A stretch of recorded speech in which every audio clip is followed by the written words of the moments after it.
kemampuanku, namun karena Roh-Mu ku bawa hatiku, penyembahanku. Ku semakin berkurang, Yesus makin bertambah.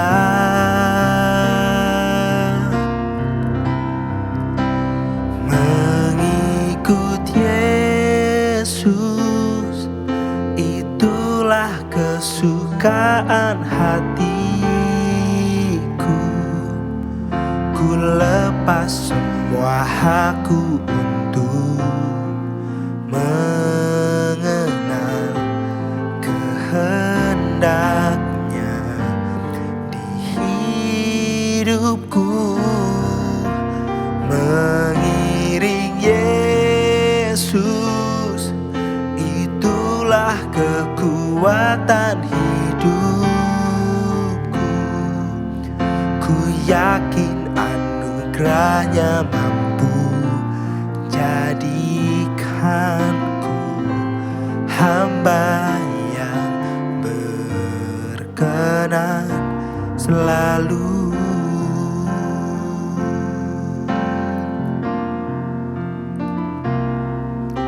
Semua karena anugerah-Mu hari ini ada. Bukan karena kuatku, namun karena Roh-Mu. Ku bawa hatiku, penyembahanku. Ku semakin berkurang, Yesus makin bertambah.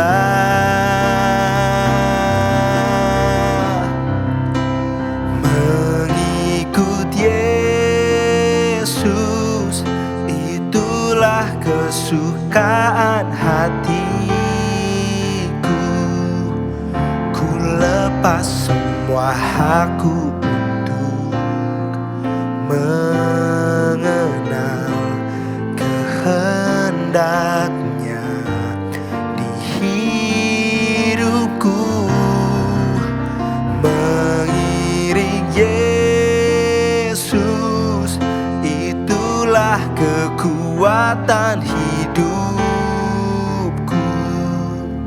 Ku yakin anugerahnya mampu jadikanku hamba yang berkenan selalu.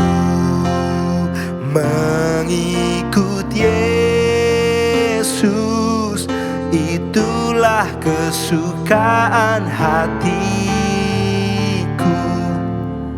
Ku lepas semua hakku untuk mengenal kehendaknya di hidupku. Mengiring Yesus, itulah kekuatan hidupku. Ku yakin anugerahnya mampu jadikanku hamba yang berkenan selalu.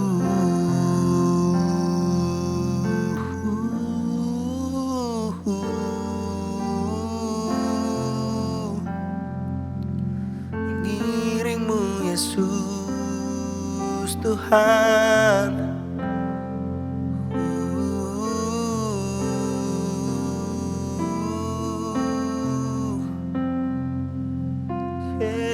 Yesus.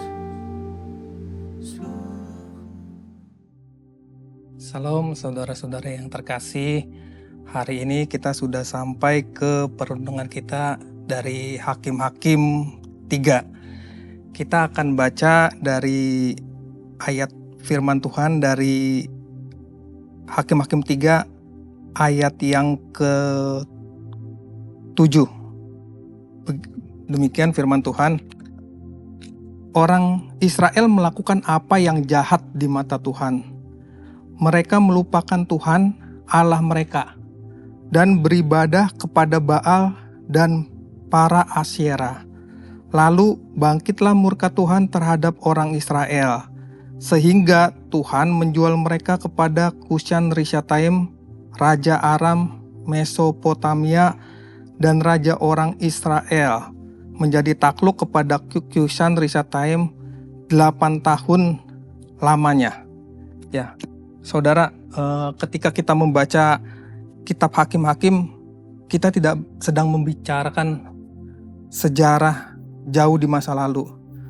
Kita sedang membaca cermin yang menunjukkan bahwa manusia itu bisa jatuh, tetapi Tuhan tidak pernah meninggalkan. Dari sini ya kita bisa belajar, kitab Hakim-Hakim ini memperlihatkan pola yang terus-menerus berulang ya. Dari pola ini kita bisa lihat pada saat Israel itu taat, hidup itu aman. Kemudian di sini kita lihat Israel mulai berkompromi ya. Pada saat Israel mulai berkompromi, Israel jatuh ke dalam dosa. Kemudian Israel tertindas musuh, Israel kemudian berseru dan Tuhan mengirimkan pembebas. Di sini kita lihat di Hakim-Hakim pasal 3 ini ada 3 nama ya. Yang pertama itu adalah Otniel, kemudian yang kedua itu adalah Ehud, dan yang ketiga adalah Samgar ya. Nah,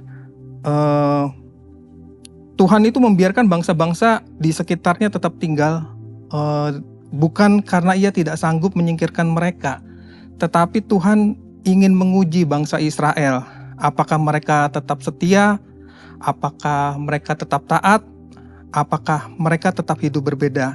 Kadang kita bertanya, Tuhan, kenapa hidup saya tidak langsung bebas dari masalah? Maka jawaban Tuhan dari pasal ini adalah karena Tuhan sedang melatih otot-otot iman kita. Seperti seorang pelatih yang memberikan beban bagi atletnya bukan untuk melemahkan, tetapi untuk menguatkan. Di sini kita lihat dari ayat yang ke-5 sampai yang ke-7, ini ada kompromi kecil yang berujung pada suatu kejatuhan besar ya. Israel bergaul dengan bangsa-bangsa itu. Mereka menikah dengan mereka dan mulai menyembah dewa mereka. Kalau saudara perhatikan di sini, kejatuhan Israel tidak dimulai dari penyembahan berhala. Kejatuhan Israel itu dimulai dari kompromi kecil. Mereka mulai terbiasa, mulai nyaman, mulai bertoleransi, dan akhirnya larut. Hal ini juga bisa terjadi dalam hidup kita. Jarang orang yang jatuh karena satu dosa besar. Biasanya dimulai dari hal kecil, misalkan kita mulai jarang berdoa, mulai menyepelekan kekudusan, mulai menganggap dosa itu sebagai suatu hal yang biasa saja. Dan ketika Israel jatuh, sesuatu terjadi. Dan pada saat mereka mulai berseru, maka Tuhan membangkitkan penyelamat ya. Betapa luar biasa hati Tuhan ini ya saudara. Manusia bolak-balik jatuh ke dalam dosa, tetapi disinilah kita lihat bagaimana kesetiaan Tuhan itu tidak pernah berubah. Nah, dari sini kita bisa lihat ada 3 tokoh pembebas ya. Yang pertama itu Otniel. Otniel ini adalah seorang yang pandai berperang ya. Selain Otniel ini memiliki berbagai kelebihan, Otniel ini juga dipenuhi oleh Roh Tuhan. Dan Otniel ini merupakan jawaban pertama dari masalah yang terjadi pada bangsa Israel pada waktu itu. Nah, dari tokoh kedua yang kita lihat adalah Ehud. Ehud ini adalah seorang yang dibilang di Alkitab ini orang yang kidal ya. Orang yang kidal itu bisa kita anggap ya, mereka punya 2 tangan atau dua organ tubuh, tetapi tidak maksimal ya. Ehud ini memiliki, bisa dibilang pada zaman itu adalah merupakan suatu kekurangan. Jika orang yang normal itu biasa berperang dengan menggunakan dua tangan, tangan kiri untuk pegang perisai untuk bertahan, tangan kanan untuk mengangkat pedang senjata, tapi Ehud ini bisa dibilang dia kidal. Nah, dengan dia kidal ini berarti kapasitasnya tidak maksimal. Tetapi apa yang bisa kita pelajarin dari Ehud ini, Tuhan bisa pakai kekurangan dari kita ya untuk Tuhan pakai sesuai dengan rencananya. Jadi pada saat ini kita misalkan memiliki kekurangan tubuh gitu ya, kita memiliki kekurangan yang lain, misalkan pendidikan tidak terlalu tinggi, tapi jangan berkecil hati. Di tangan Tuhan, setiap kekurangan yang kita miliki itu bisa menjadi suatu kekuatan, asalkan kekurangan itu kita serahkan di bawah kaki Tuhan. Nah, kemudian tokoh yang ketiga adalah Samgar. Nah, Samgar ini agak berbeda ya. Kalau dari Otniel dan Ehud itu dia memakai senjata ya, senjata perang. Tapi Ehud ini mengalahkan 600 orang Filistin hanya dengan tongkat penghalau lembu. Ya, bukan pedang, bukan tongkat atau bukan alat perang ya. Nah, pelajaran apa yang bisa kita dapat? Tuhan itu bisa memakai apa yang ada pada kita untuk kemuliaannya. Jadi kalau kita serahkan apa yang kita miliki, kita serahkan kekurangan kita di bawah kaki Tuhan, Tuhan akan bisa bekerja melalui kita. Nah, dari ketiga tokoh ini, Otniel, Samgar, dan Ehud, kita melihat setiap pribadi ini mempunyai karakteristik masing-masing, mempunyai kelebihan dan kekurangannya. Tapi yang perlu digarisbawahi dari ketiga pribadi ini, Tuhan yang sama lah yang bekerja ya melalui mereka bertiga, melalui kekurangan dan kelebihannya masing-masing. Jadi kalau dulu ya bangsa Israel itu menyembah ilah-ilah lain, kemudian mereka jatuh bangun seperti itu ya, mereka seperti jatuh ke dalam lubang yang sama gitu ya. Nah, mungkin relevansinya dengan kehidupan kita saat ini, kita mungkin tidak menyembah ilah-ilah lain, tetapi dari Kolose 3 ayat 5 itu ada tertulis bahwa penyembahan berhala itu bisa lewat percabulan, keserakahan, hawa nafsu seperti itu ya. Nah, mungkin tanpa kita sadarin hidup kita ini jatuh bangun ke dosa yang sama, mendukakan hati Tuhan, seperti yang tadi saya sebutkan penyembahan berhala di zaman modern ini. Nah, dari situ kita bisa belajar di dalam hidup kita harus senantiasa untuk belajar dari pengalaman tokoh-tokoh di Alkitab ini agar tidak jatuh pada kesalahan yang sama, dan kita seharusnya meminta tuntunan Roh Kudus untuk dapat membimbing hidup kita sehingga hidup kita ini terus mengalami berkemenangan, tidak jatuh ke dalam dosa yang sama atau dosa yang baru. Nah, dari situ pesan Tuhan dari hakim-hakim ini sangatlah sederhana ya. Sebagai orang percaya, kita hidup harus tetap terhubung sama Tuhan. Karena kalau kita tidak hidup terhubung sama Tuhan, dosa akan menarik kita seperti itu. Dan dari Hakim-Hakim 3 juga kita belajar untuk kita bisa menyerahkan segala kelemahan kita, kekhawatiran kita, ketakutan kita, apa yang kita miliki untuk kemuliaan nama Tuhan, sehingga hanya nama Tuhan saja yang dipermuliakan. Tuhan Yesus memberkati. Mari kita tutup renungan ini dalam doa. Tuhan, terima kasih untuk firman-Mu dari Hakim-Hakim pasal 3 ini. Ajarilah kami untuk melihat ujian sebagai cara Engkau membentuk kami. Jauhkanlah kami dari kompromi kecil yang merusakkan hidup kami. Bangunkan kembali kerinduan kami untuk berseru kepadamu. Dan Tuhan, pakailah hidup kami seperti Engkau memakai Otniel, Ehud, dan Samgar, meskipun kami penuh kelemahan dan keterbatasan. Di dalam nama Tuhan Yesus kami berdoa. Haleluya. Amin. Hakim-Hakim 3.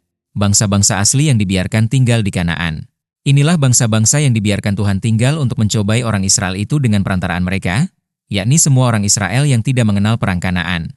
Maksudnya hanyalah supaya keturunan-keturunan orang Israel yang tidak mengenal perang yang sudah-sudah dilatih berperang oleh Tuhan. Yang tinggal ialah kelima raja kota orang Filistin dan semua orang Kanaan, orang Sidon dan orang Hewi, yang mendiami pegunungan Libanon, dari gunung Baal Hermon sampai ke jalan yang menuju ke Hamat. Mereka itu ada di sana, supaya ia mencobai orang Israel dengan perantaraan mereka untuk mengetahui apakah mereka mendengarkan perintah yang diberikan Tuhan kepada nenek moyang mereka dengan perantaraan Musa. Demikianlah orang Israel itu diam di tengah-tengah orang Kanaan, orang Het, orang Amori, orang Feris, orang Hewi, dan orang Yebus. Mereka mengambil anak-anak perempuan, orang-orang itu menjadi istri mereka dan memberikan anak-anak perempuan mereka kepada anak-anak lelaki orang-orang itu, serta beribadah kepada Allah orang-orang itu. Otniel. Orang Israel melakukan apa yang jahat di mata Tuhan. Mereka melupakan Tuhan, Allah mereka, dan beribadah kepada para Baal dan para Asyera. Lalu bangkitlah murka Tuhan terhadap orang Israel, sehingga ia menjual mereka kepada Kushan-Rishathaim, Raja Aram Mesopotamia, dan orang Israel menjadi takluk kepada Kushan-Rishathaim 8 tahun lamanya. Lalu berserulah orang Israel kepada Tuhan, maka Tuhan membangkitkan seorang penyelamat bagi orang Israel, yakni Otniel, anak Kenas adik Kaleb. Roh Tuhan menghinggapi dia dan ia menghakimi orang Israel.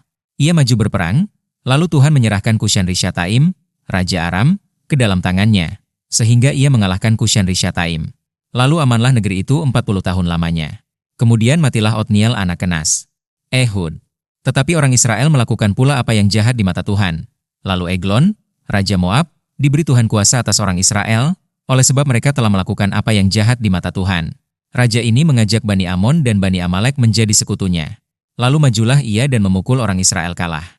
Kota pohon korma diduduki mereka. 18 tahun lamanya orang Israel menjadi takluk kepada Eglon, Raja Moab. Lalu orang Israel berseru kepada Tuhan, maka Tuhan membangkitkan bagi mereka seorang penyelamat yakni Ehud, anak Gera, orang Benyamin, seorang yang kidal. Dengan perantaraannya orang Israel biasa mengirimkan upeti kepada Eglon, Raja Moab. Dan Ehud membuat pedang yang bermata dua, yang panjangnya hampir sehasta. Disandangnya itu di bawah pakaiannya, pada pangkal paha kanannya. Kemudian ia menyampaikan upeti kepada Eglon, Raja Moab. Adapun Eglon itu seorang yang sangat gendut. Setelah Ehud selesai menyampaikan upeti itu, disuruhnya pembawa-pembawa upeti itu pulang. Tetapi ia sendiri berhenti pada batu-batu berpahat yang di dekat Gilgal, dan kembali menghadap raja.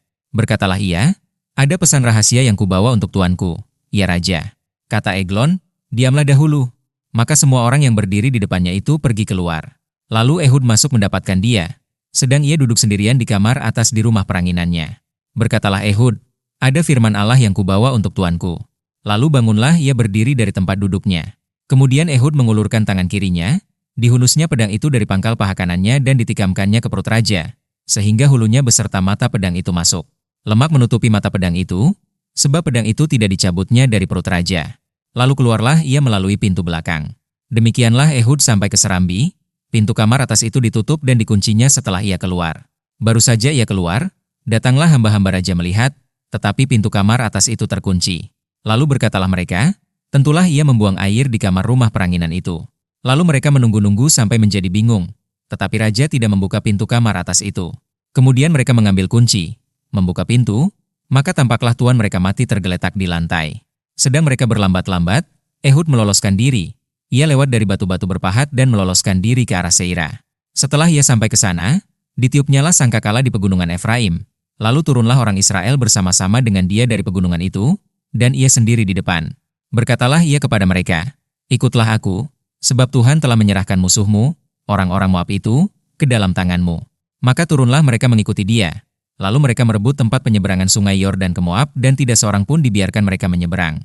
Pada waktu itu mereka menewaskan kira-kira 10.000 orang dari Moab, semuanya orang yang tegap dan tangkas, seorang pun tidak ada yang lolos. Demikianlah pada hari itu Moab ditundukkan oleh Israel, maka amanlah tanah itu, 80 tahun lamanya. Samgar. Sesudah dia, bangkitlah Samgar bin Anat, Ia menewaskan orang Filistin dengan tongkat penghalau lembu, 600 orang banyaknya. Demikianlah ia juga menyelamatkan orang Israel.